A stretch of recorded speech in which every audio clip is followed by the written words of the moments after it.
Bom, vai falando aí. Fazer esse filme, quem acompanha o canal já tem uma noção de como foi a experiência. Foi bem mais fácil do que o primeiro, porque a equipe aumentou muito. No primeiro éramos eu e o Rodrigo Luiz Martins, e foram 3 anos fazendo, então o que a gente tinha de ajuda para maquiagem eram pessoas que apareciam esporadicamente na hora. Então foi muito mais difícil, a gente era muito mais inexperiente, a gente começou em 2006, e o Rodrigo Luiz Martins, que produziu os 2 filmes, coproduziu esse junto com o Thiago Esmeralda. Então foi muito mais difícil e o resultado foi, enfim, quem conhece os 2 filmes, o primeiro é notavelmente mais trash do que o segundo. Eu fiquei anos tentando fazer o 2, mas o Rodrigo se recusava a voltar. E ele sozinho falava que eu não ia encarar, e eu tentava, e até que eu conheci o Thiago Esmeraldo nas cabines de imprensa, que eu vou, e quando o Rodrigo viu que o filme ia realmente, eu acho que o que ele não queria era dar o pontapé inicial, porque quando ele viu que a gente ia fazer, Rodrigo, eu vou produzir com o Thiago mesmo, e a gente foi atrás de mais gente, então a Gabi entrou como diretor de fotografia, que está sentada ali, o Hugo entrou como assistente de direção, a gente tinha uma equipe de maquiagem pequena, mas as 2 Marianas e pessoas que iam em algumas filmagens já eram 2 Marianas a mais do que a gente tinha no primeiro filme. Então, só o fato de ter uma equipe de pessoas cuidando de diversas áreas já era muito mais tranquilo do que eu e o Rodrigo tendo que fazer tudo. Então foi mais fácil, foi mais rápido e eu acho que ficou melhor. O filme perde em relação ao humor, não sei quem conhece o primeiro, eu até escrevi, né, umas cenas bem novas com aquele tipo de humor. Tem uma sequência lá com um vibrador azul que eu fiz questão de inserir no filme, que eu achava que ele estava sério demais. Mas em relação a tudo que a gente filmou, muita coisa foi tirada na edição para deixar o filme mais sério, porque a gente chegou a filmar uns diálogos com aquele mesmo humor escatológico bobão do primeiro filme, e aos poucos, o bom de ter uma equipe também maior é que eles iam me falando: Thiago, isso não está funcionando, esse diálogo da tia Jussara está horrível. E a Gabi fez muito isso durante a produção, então era bom ter esse feedback, e a gente foi cortando o filme a ponto de deixar ele mais dramático, mais objetivo. Eu acho que o resultado final é bom por isso, porque eu não gosto de filmes parte 2 que são mais do mesmo da parte 1. É muito comum você ver continuações que são iguaizinhas ao primeiro filme. E nesse caso a gente tem uma mudança muito radical. Não, a questão do primeiro que foi realmente trabalhoso, foram 3 anos, né, o Belotti falou. E como era basicamente eu e o Belotti fazendo tudo numa produção, era muito cansativo. Então, assim, os finais de semana, minhas roupas, o meu cheiro, já tinha tudo mudado. Assim, era cheiro de sangue, o Belotti sabe. A gente vivia extremamente fedido assim, de tanto sangue. Eu já não tinha mais camiseta, não tinha calçado, porque isso era roupa de zumbi, figurino. A gente construía muita coisa. E a gente foi filmando, e o filme ainda demorou 1 ano para ser editado, né? Então era uma situação muito cansativa, mas o que cansou mais, assim, porque eu gosto do filme, eu gosto de ter feito a Capitão 1, ele repercutiu, passou em vários lugares, até hoje é exibido, mas é que foi exatamente no início acho que do boom dos filmes de zumbi, das superproduções, dos seriados, e a qualidade do universo do filme de zumbi, dessas produções, aumentou exageradamente, porque a gente conhecia o cinema do Romero, os filmes de B, os filmes de baixa produção. De repente você vê uma grande produção com lançamento mundial, com Brad Pitt atuando num filme de zumbi, aí você fala: caramba, como é que a gente vai chegar perto disso agora, né? As nossas referências eram pequenas, de repente elas se tornaram grandiosas, principalmente com o Walking Dead, né? O Walking Dead levou o patamar, o seriado, para você tentar ser igual ao Walking Dead, é impossível. Você vai contar histórias pequenas. Eu acho que o que a gente melhorou no segundo foi exatamente isso. A gente começou a usar os nossos problemas, que era a falta de recurso, utilizando os zumbis mais pontualmente, né? Então, uma pergunta: por que você praticamente não mostra Brasília? O primeiro porque a gente exagerou nisso no primeiro. O primeiro era uma obsessão, tem que mostrar o ANP, a Catedral, o Congresso, o Eixão, todos os cartões postais de Brasília estão no primeiro. E nesse, como se passaram muitos anos, e a ideia era para ser um mundo destruído, a gente falou: não precisa, todo mundo sabe que é em Brasília, a gente já mostrou tudo. Então agora, o que a gente queria fazer que não funciona no primeiro filme é criar a ideia de um mundo morto, de um apocalipse. Para isso, é muito mais difícil, por exemplo, você filmar o Congresso e destruir o Congresso digitalmente, que o Esmeralda até fez no finalzinho, né, do que achar lugares realmente abandonados e filmar lá. É muito mais eficiente fazer isso. A gente deu sorte também de vários locais aqui no DF estarem abandonados, né? A gente tem um hotel no centro de Brasília abandonado, a gente tem hospitais no Lago Sul abandonados, são 2, a gente tem também espaços na Asa Sul e em algumas regiões aqui periféricas do plano piloto também tem esse ambiente meio rural que ajudou. Mas acho que o grande mérito do filme são esses locais também, né? Que o Esmeralda encontrou alguns, eu encontrei outros. Pode partir para a pergunta, né? Sim. Passa para ele, já que... Ô, Rafa. Tipo assim, eu achei legal o filme. Eu prefiro o primeiro filme, vou ser sincero com você. Eu não achei esse filme ruim. Mas ele, pra mim, não é um filme de terror. Isso aí eu vou te falar...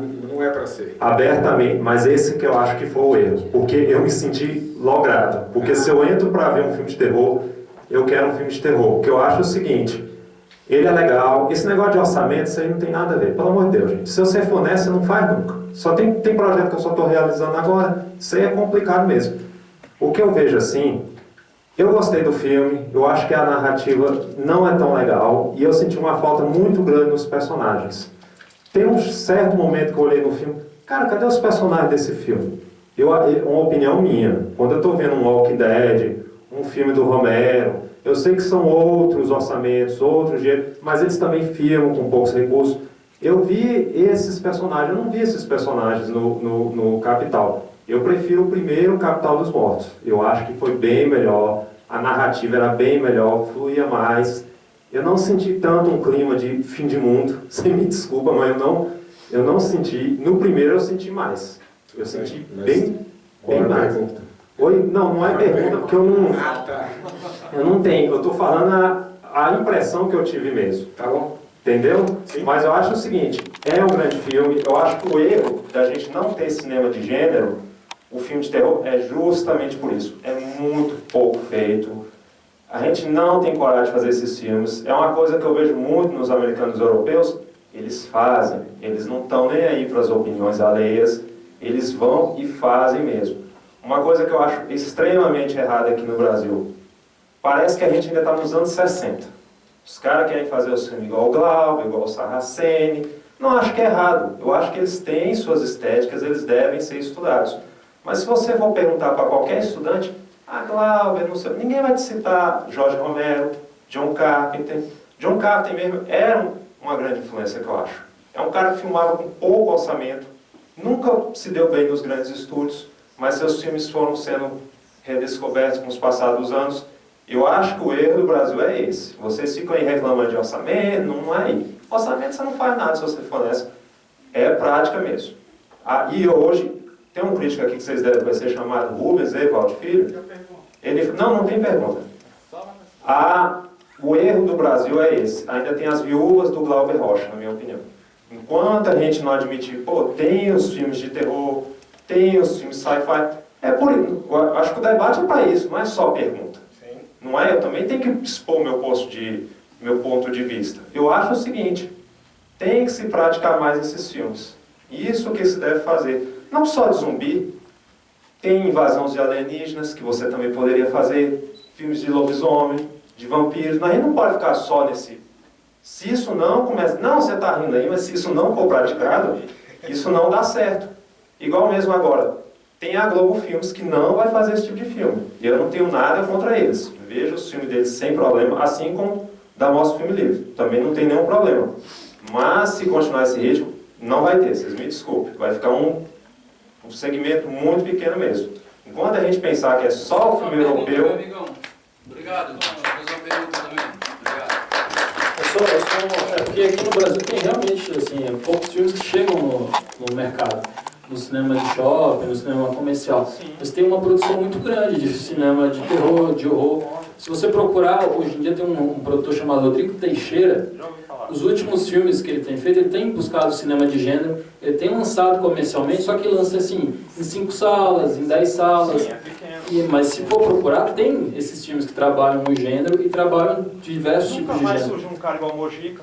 Não, sim, mas aí também seria uma viúva do Mojica. Tem outras pessoas que produzem agora, como Marcos Dutra, Juliana Rojas, tem pessoas que estão pensando nesse tipo de cinema desde o curto. E isso agora, recente, de 2010 para cá, tem pessoas que estão trabalhando isso. E se a gente for buscar, o cinema nacional tem exemplos enormes e filmes incríveis. Mas você vai admitir que tem mais filme de arte do que filme de terror? Não, mas aí é a questão assim, de onde você busca. Ah, por que vocês nunca admitem? Mas é porque é de onde você busca. Por exemplo, você se sente frustrado de não se ver identificado no cinema. Eu também me sinto frustrado. Por isso que a gente faz o nosso filme. A gente faz um filme de zumbi porque a gente gosta do gênero. Assim, se ele não te comoveu, ou se ele não te deixou tenso, ou como você acha que isso não é um filme de horror, isso é uma percepção sua. Talvez outra pessoa tenha tido essa percepção de se sentir aflita, como ela comentou. Ele é muito tenso. A pessoa do seu lado achou o filme tenso. Sim, a gente está tentando. E como eu estou falando, muitas pessoas no Brasil estão tentando, estão pensando e estão lançando esses filmes comercialmente. Então, assim, a nossa intenção aqui em fazer o nosso filme é abrir o foco para que essas pessoas, como a mostra do Filme Livre, coloca essas mostras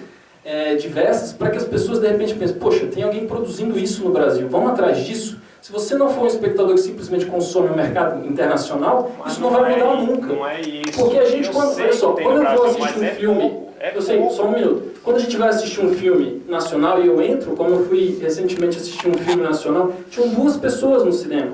Eu era uma dessas 2 pessoas, eu falei, ok, não tem problema nenhum, pelo menos alguém teve a capacidade de lançar esse filme comercialmente aqui em Brasília e a gente poder assistir isso. Mas seria bom, como tem uma fila do Guerra Civil agora, lá no shopping, de trazer esse público. Mas aí é outro problema, vocês mas os estão filmes comparando existem. dois mercados diferentes. É produzido pouco. É isso que vocês não admitem. É pouca coisa. Então, e aí, o que a gente faz? Você faz Produzir cinema? mais, filme, eu acho que tem uma coisa também do...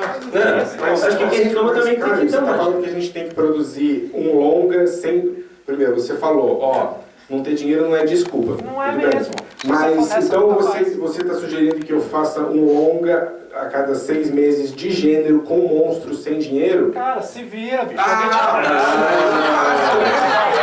Gabi, eu quero Capital 3 pronto amanhã e a Capital 4 daqui a 6 meses. Alguém pagou sua roupa? Hã? Alguém pagou sua roupa? Eu paguei minha roupa. Então, você tem que ir atrás. Então o cineasta ele tem que ser rico e ter a Não, capacidade ele de tem que ir financiar os seus atrás. filmes. Ele tem que ir atrás. Mas é engraçado. Vamos passar para o próximo. Fala. Tudo bem, meu amigo? Ô Wesley, dá o seu endereço pra gente ver os seus filmes, sua produção no YouTube lá. Você tem que procurar. Então, mas é o Wesley de que eu tô falando sério. Em relação à referência, já que falaram de referência aqui, especificamente científica, assim, se vocês pesquisaram, teve alguma coisa interessante, alguma história boa pra trazer, só para quebrar o clima aqui, próximo. Referência estética pro filme, em relação a outros filmes, tá falando? Por exemplo, Solano, você já ouviu falar de Solano, que é um vírus, que é uma referência? Da parte dos zumbis? Isso a gente parou lá no primeiro filme, quando a gente parou para pensar como seriam os nossos zumbis. Isso a gente pensou lá, que a gente queria fazer zumbis romerianos, que a gente chama, né? O nosso zumbi ele vem da ideia da profecia também do Dom Bosco, né? Que foi iniciado lá no primeiro filme. Sim. Que é a questão do cordel e da profecia que aqui no DF tem. Assim, você vê vários lugares com o nome Dom Bosco, Pizzaria Dom Bosco, Rua Dom Bosco. E tem uma igrejinha Dom Bosco aqui, né? Que tem a referência do local da profecia, do sonho, visão do Dom Bosco, lá na Itália, quando ele teve de que talvez tivesse uma possível...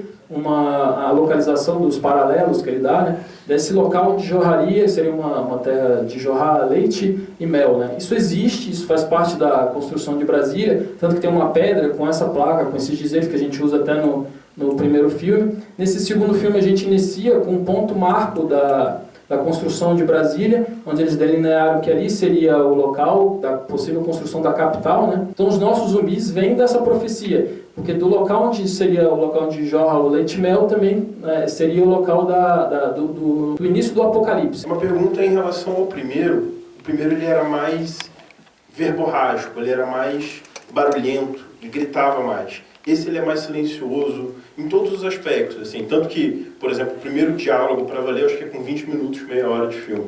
Por que essa opção de mudar esse tom do filme? E se puder fazer uma segunda pergunta, em relação aos cortes, né, da exibição lá no Cine Brasília, você mudou algumas coisas, por exemplo, em relação ao Lucas e a Denise, teve algumas alterações na relação entre eles. Na minha opinião, ele melhorou o ritmo do filme, mas perdeu um pouquinho de força o personagem Lucas por isso. Queria também que você pudesse falar, fiz 2 perguntas, mas... Sobre a verborragia, eu gosto muito de escrever diálogos bobos no primeiro filme e eles encaixavam melhor. Então tem o diálogo da antropofagia, do Lucas, ele existe mais para mostrar como o Lucas se achava o intelectualoide do que qualquer outra coisa. E aqui essas coisas de quem é mais subversivo, Chico Bento ou Cascão, quem você preferia comer, a Magali ou a Chiquinha, bobagens assim. E como o primeiro filme é uma comédia, mais do que qualquer outra coisa, funciona. Nesse segundo, eu escrevi alguns diálogos assim, tinha um diálogo enorme, onde o Lucas contava para a Denise que tinha uma tia Jussara que dava aula de piano para ele, e ele não odiava piano, mas ele tinha tesão no perfume da tia Jussara, então ele ia para a aula só para ver. E era um diálogo enorme, só que não estava batendo com o tom do filme.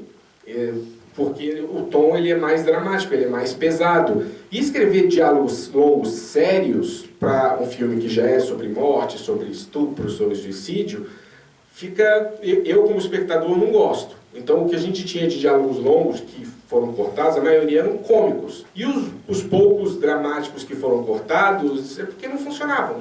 Eu acho que quando você vai fazer um filme de gênero muito dramático, muito pesadão, ele tem que ser curto e ele tem que ter pouco diálogo. Eu acho que funciona melhor, isso é uma coisa minha como espectador. A outra foi em relação aos o corte significativo que você está falando, na outra versão, o Lucas e a Denise tinham uma ceninha onde eles transavam. Foi inclusive um debate interno na equipe absurdo, porque não deveria ser machista ele transar com ela, se não é.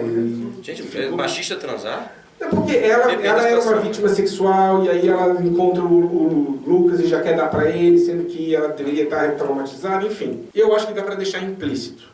Eu lutei por aquela cena durante muito tempo, tanto que ela foi pro filme, mas quando eu assisti eu não consegui gostar dela. A gente chegou a gravar uma cena ridícula, onde o Lucas estava fazendo exercício e ela olhava pra ele. Ficou patético. Aquilo lá, aquela abordagem, eu falei, nossa, mas eu filmei contra a vontade do meu assistente, mas filmei a cena e era a coisa mais... Eu vou botar no making off, é uma das coisas mais ridículas que eu já filmei. Porque a dúvida é mais interessante do que você falar que eles transaram com certeza. E o vibrador?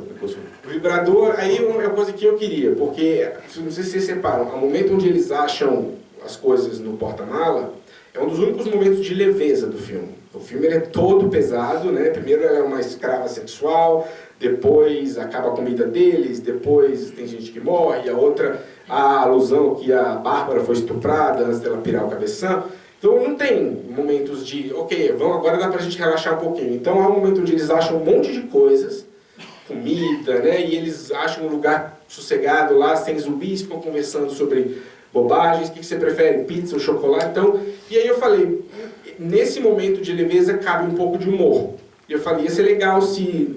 não sei se vocês separaram, né? Que ela abre o porta-mala, tem CD do Luiz Miguel, tem um cavalo da Xirra rosa e um vibrador azul, por que não? Então, eu achei que ali cabia. Se fosse uma coisa para ser carregada para o filme inteiro, eu acho que ia ficar demais. Mas naqueles 5 minutos, eu acho que o filme ele merece um respiro, então foi por isso.